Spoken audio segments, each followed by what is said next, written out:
So I'm here with Caitlin today, and Caitlin is a subsistence gardener, backyard gardener, and she is located in Oklahoma.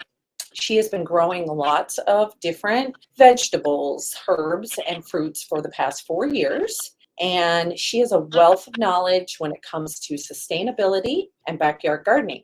So, welcome, Caitlin. Thanks so much. Hi, good to be here. Okay, so this is kind of a new trend that we're seeing people growing things in their backyard and like this whole subsistence thing. So tell me a little bit about what inspired you to start your journey as a backyard subsistence gardener. So it started out about 4 years ago when I moved. I was in a much colder climate previously. So I was actually in Alaska, and there's a much shorter growing season up there. When I moved down to Oklahoma, I realized it's a lot warmer for a lot longer. And so I decided to get a few vegetables that I'd never been able to grow outside successfully before. I got like 4 tomato plants and didn't know what I was doing at all and just decided to put them in the ground and didn't know anything about soil health, didn't know anything about, how to grow vegetables well. I just figured, well, if I just water them, it'll be fine. And even though that's not typically going to work when you garden with vegetables, it worked out really, really well. And I got a whole bunch of vegetables that first year. And so that kind of inspired me to increase and add more things and really just take my journey and go with it. And it's been wonderful. Every year I grow more and more. And it's really inspiring me to learn more about kind of niche vegetables and fruits and everything and expand my own practices. So Cool, very cool. And approximately how much space are we talking in terms of your backyard? Like what's the size? So I actually just bought a house a year ago. Mhm. When I first started gardening down here in Oklahoma, I had maybe 200 square feet for a backyard. With this new house that I bought, I have an acre. So I'm actually able to have a fenced-in production garden that's really big, and I have the space for fruit trees and berry bushes and things that I've never been able to do up until this first growing season now, because with last year I had a pretty major setback in needing to basically upend my whole existing garden and dig everything up that were like perennials and everything and move everything over into our new property and rebuild beds and do all kinds of infrastructural things that I hadn't had to do in a few years. And so it's been a bit of a struggle with that, but the increased space is wonderful. So Okay. Okay. Can you share some of the key benefits of incorporating a gardening into a wellness focused lifestyle? So you look pretty healthy. oh So well, tell thank us some of the benefits of growing your own vegetables and fruits. Tell us what you think. So, I would say one of the biggest benefits is having easy access to fresh fruits and vegetables, especially if you're practicing organically to grow things. You can have really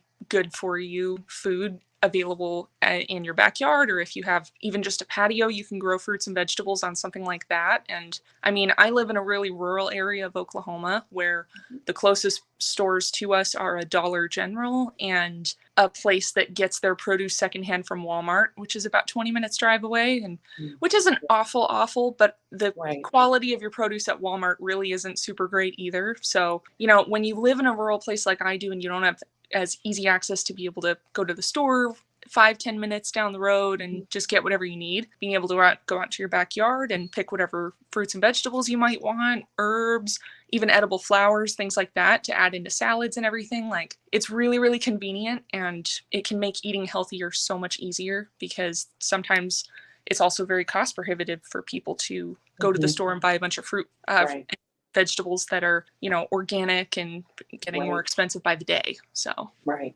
How do you approach sustainability in your gardening practices, especially in relation to just ecosystem health? Like, so you mentioned, how things organic, the word organic. So most people, when they hear the word organic, think that that's lack of pesticides, lack of things that help things grow.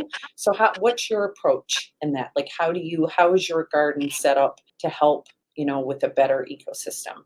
yeah. So, technically, organic is a term that has been coined by the USDA, and you have to be registered to actually be able to sell certified organic produce and that type of thing. Okay. That's why you see the sticker when you go into the supermarket if something's organic. But basically, organic means that the whatever pesticides or other chemicals are being used to help your vegetables and fruits flourish are not going to be harmful enough per USDA guidelines.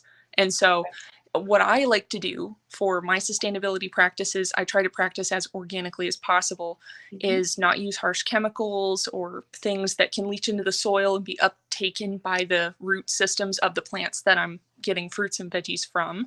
And so, like, instead of using Sevin dust, for example, which is a chemical that you can find at Lowe's, it's a dust that you put on your fruits and veggies that you want to protect from bugs. Instead of doing that, I'll go out at night and I mix up, it's a 1-to-4 mixture of vinegar and water with just a little drop of Dawn dish soap in there. And you shake it up and you spray it all over your fruits and vegetables at night when all the pollinators have gone to sleep. And it suffocates all the insects that are otherwise trying to eat all your like foliage on your fruits and vegetable plants. So I do that because it makes it so that, come daytime, everything gets washed away and, evaporates. And then my plants are still nice and healthy, but I don't have to worry about soaking my fruits and veggies that I harvest in vinegar and making sure that there's no pesticides or anything on them. Awesome. Awesome.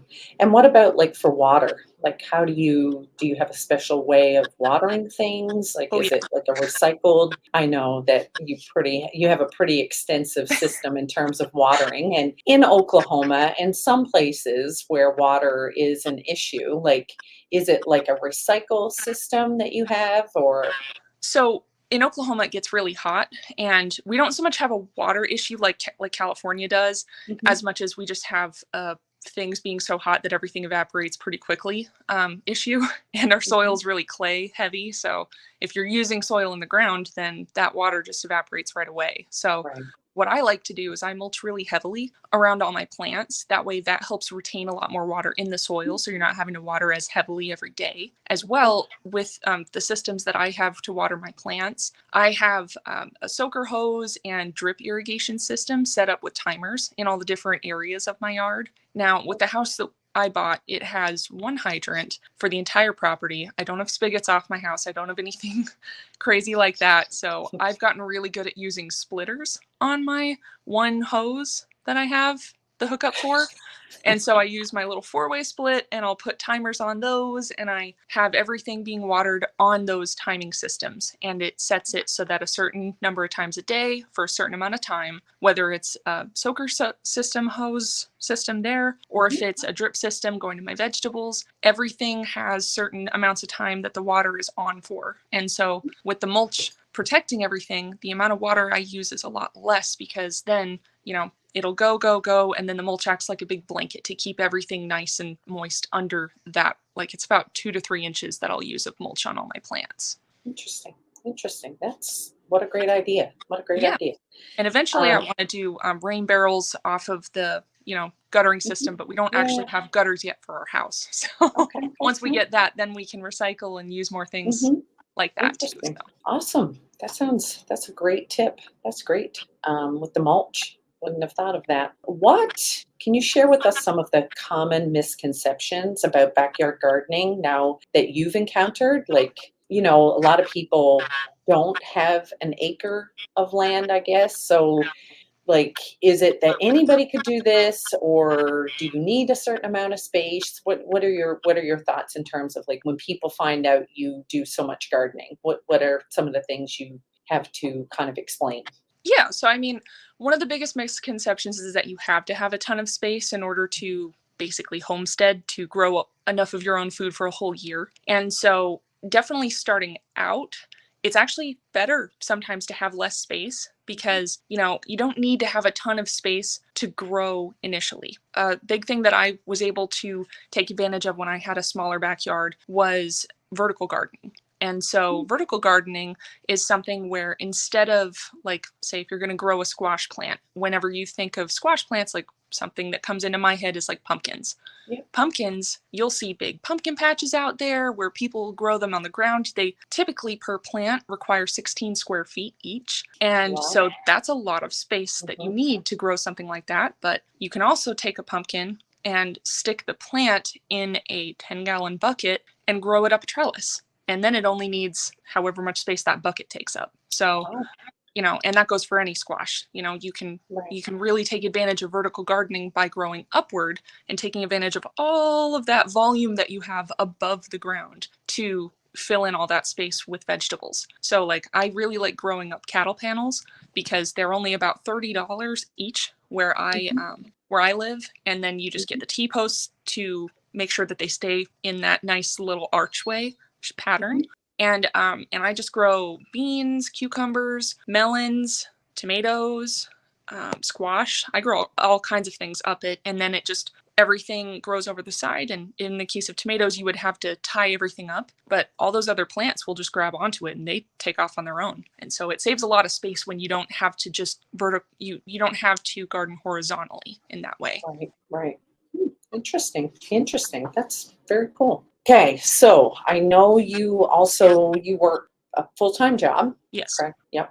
So walk us through a typical day, like having a garden. A lot of people think, it's very time consuming. Walk us through your typical day of growing once you start, you put all your seeds in, like walk us through a typical day of how much time from the start of your day to the end of the day. Walk us through how you maintain your garden. So depending on what time of year it is, I'll either be spending a lot more time inside tending to my seedlings and everything like that in the morning, or I'll be outside. So like this time of the year right now, it is April. And so I have a mix of things inside and outside. So I try to be really disciplined in that I'll spend at least an hour, preferably 2, every single morning looking over all my plants, both inside and out, and making sure that everything has enough water, making sure that I don't see any pests that I need to treat for and everything like that in the morning before I go to work. That's kind of my inspection time. It's nice. I can go out with my coffee or my tea and I can look over everything, make sure everything has enough water, and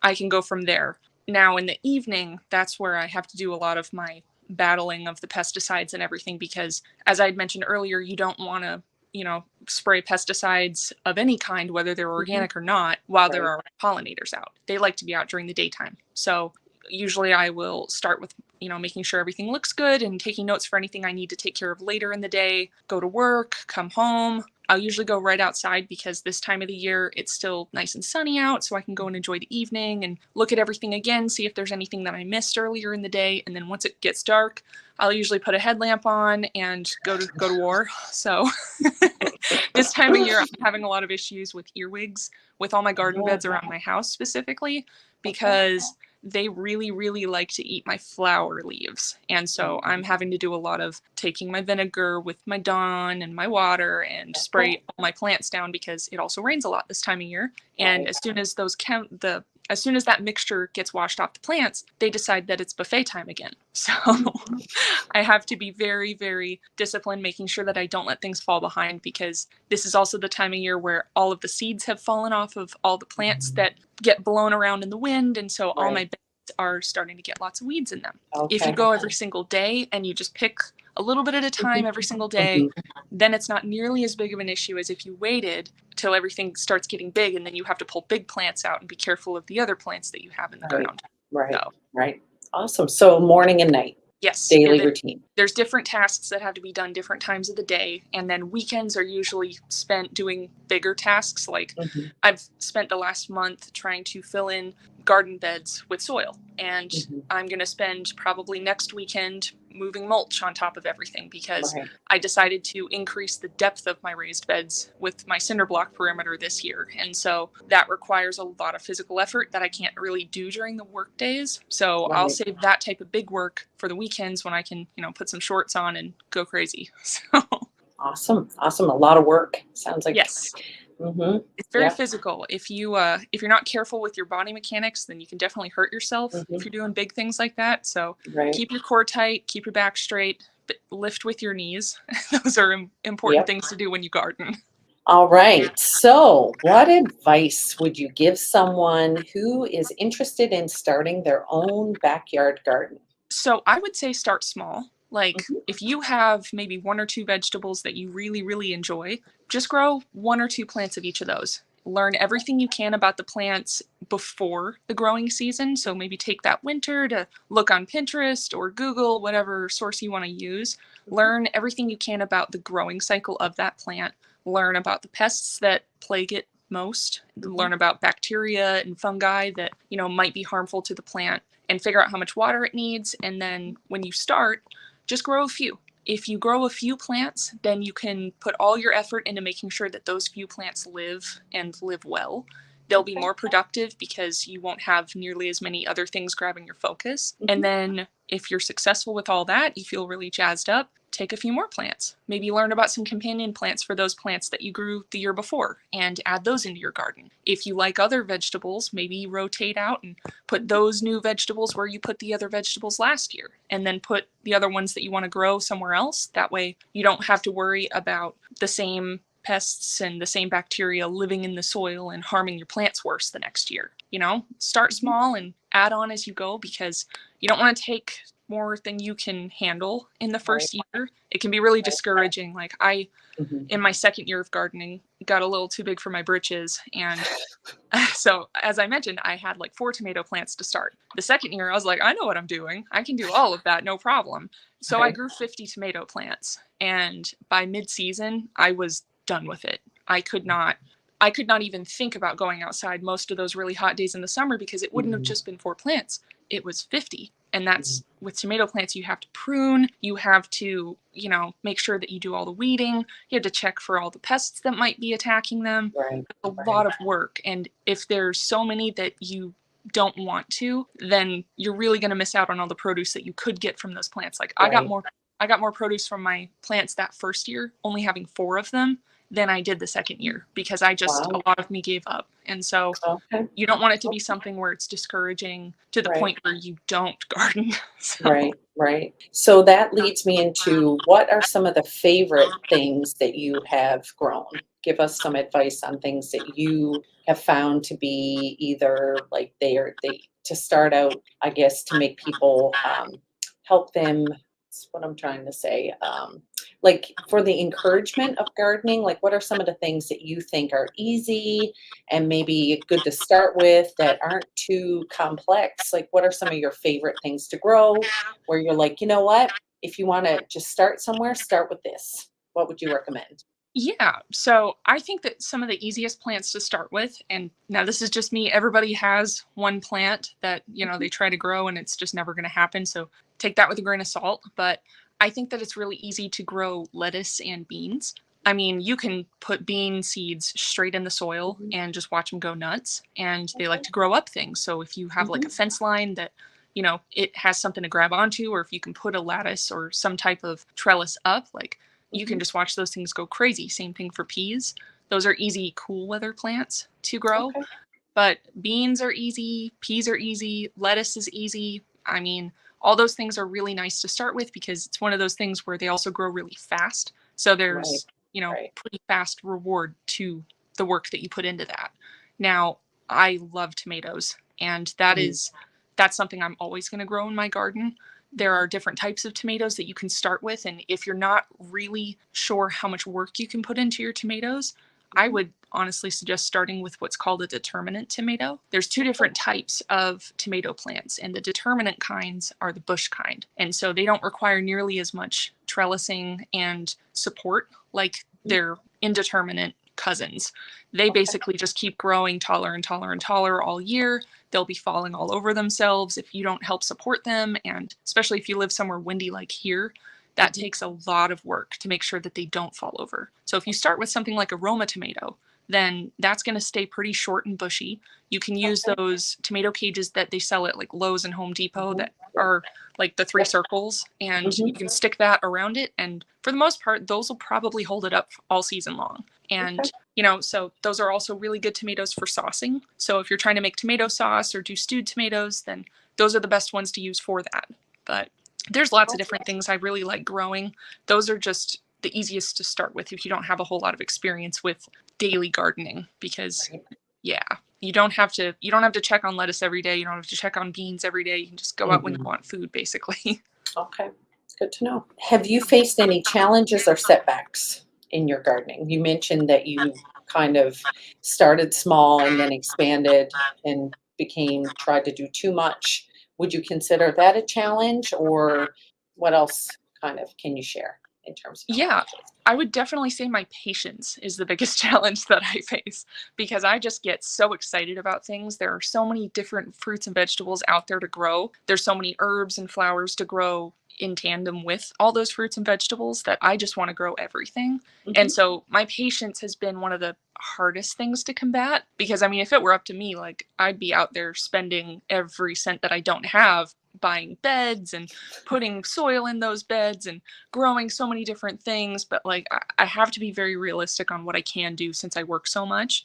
Right. Like eventually I'm sure I will have more time to Mhm. focus on just the gardening and everything, but you know, it doesn't take that much food to feed a family of 2. So, Mhm. you know, if and even if you're just trying to feed yourself, that really doesn't take that much plants to grow in order to Mhm. do that because you know at the end of the day you're not just going to eat fresh produce. You can preserve your produce, you can do a Mhm. lot of things to make it last throughout the year. So Right. the more productive your few plants are, the better you're going to do. And so yeah, I always just have to keep my feet a little more grounded and make sure that I don't just go crazy growing a million plants. So Awesome, awesome. So what ways do you see your gardening practice intersecting with broader conversations? Like, are you involved in any community engagement in terms of what you grow? Like, do you partake in anything? Do you see this like happening more in communities where people are growing more things? You're in Oklahoma. What do you see in terms of your community? And do you see this practice becoming more of a thing? yeah, so I would say that there's 2 different communities that I'm pretty plugged into. There's the virtual community that I'm in on Instagram, Mhm. and that's kind of what inspired me to expand my gardening practices with all the types of things I saw people growing online there. Mhm. There are people all over the world, and then there's, you know, more local communities that you can see what's happening, like other Oklahoma gardeners and everything that they're having success with and that type of thing. When, you know, it's a big state I live in, and so it's not always easy to drive halfway across the state to find somebody that you're friends with on Instagram. That's where I started cultivating more my in-person community Mhm. that I've been involved with the last couple of years. And so the town that I live in, Hera, they actually have a community garden that I found through my Instagram. One of my friends on there, she actually reached out and said that she lived in the same town as me and we have this community garden and would I like to come meet her? And I Wow. never knew that this thing existed, but she thought that, you know, since I looked like I knew what I was doing on my social media, that I might be interested. And is this amazing acre plot that is right down in the little downtown area of the town that I live in. And these gardeners have all decided to just volunteer their time and grow vegetables when they have the time available. And they Mhm. have all these flowers and bushes and berries, and they even have a few fruit trees on this little Wow. community garden that turns out exists down the Mhm. street from where I live. And so the last couple of years, I started dedicating more of my time to volunteering there as well. And had I not moved, I would have more time available to, you know, be able to help with their garden. This year's been a little crazy trying to get the infrastructure for what I need for my garden Right, that I've been right. taking a little more of the back seat this year. Mhm. But I mean, I teach classes at that community garden in the spring. I'm actually slotted to teach one here in about a month. And Wow, all about wow. irrigation practices because I guess I'm Mm. the irrigation guy. So Awesome, awesome. That is so much great information. I want to thank you so much for sharing. I'm going to put the link below of where you can follow Caitlin's Instagram, and I know she is a wealth of knowledge, like no joke. Like if I can't grow lavender, and yeah, we'll see. I think I can do it this year. I think she's helped me figure it out. So I'm well, going to lavender share. is one of those benign neglect type plants. If you just Yeah, ignore it, it'll do great. right. I can't ignore anything. So, anyway, I want to thank you so much for sharing. I am also going to push Caitlin to maybe she should do a YouTube channel. I think YouTube channel of shorts. Like, what a great idea, right? Like, I am going to post this on YouTube. It will be part of our podcast, so you can find Caitlin in different areas. Again, thank you so much. can't wait to see what you've grown this year. And you will be having some visitors down there to see what you've done, I'm sure, this summer. So can't wait to see that. Now I need to make sure it's on point. Yeah, yeah, yeah. And, I think this is kind of the future. I think we need to learn more about self-sustaining and learn more about how to grow things because, like you mentioned, we don't know what we're buying when we go to the store, and we have no idea what pesticides are being used. And I push whole foods so much with patients. So it's like, if you can't buy it, why not grow it? So that's awesome. That's awesome. I think you're an inspiration, and good luck with growing this year. Thank you. Thank you very much. Good luck with your garden as well. All right. Take care. Thanks.